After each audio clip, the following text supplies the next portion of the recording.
discovered it? When they discovered Neptune by looking at Uranus wobble, I won't tell you again, they thought there might be another one out there too, and they called it Planet X. Percival Lowell became obsessed, built a telescope and started looking for it.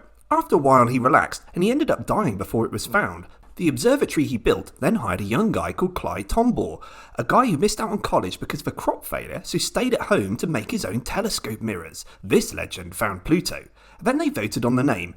Percival's widow, Constance, thought they should name it Constance. Monera was already being used by an asteroid. Coronos was suggested by Thomas J.J.C., who sounds like an absolute...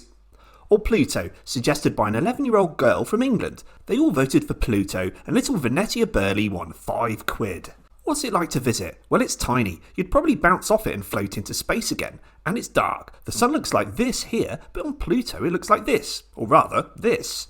What's it famous for? Well, unfortunately for Venetia, in 2006 some scientists came up with some rules on what a planet should and shouldn't be, and it failed, and they said it's not a planet anymore. Though if you apply those same rules to everything, our planet could be declassified, good luck with that one, and the moon could be a new planet. Lots of arguments then ensued, and they decided to call it a dwarf planet. It seems there were two problems with Pluto. One, they wanted that £5 back, and two, they would start having a lot of planets, as Pluto sits in the Kuiper belt, which is made up of lots of large rocks going round the sun. Pluto was the biggest, but then they found 2003 UB313, if that is your real name, 3 times further out, which is a bit bigger. Amazingly, when they found 2003 UB313, the discoverers decided Pluto should indeed be called a planet. Oh, and by the way, so should theirs.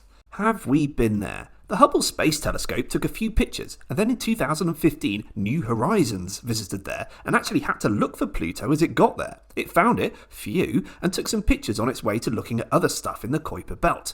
Looks like a planet to me. I think you should give Venetia back her £5, you malcontents.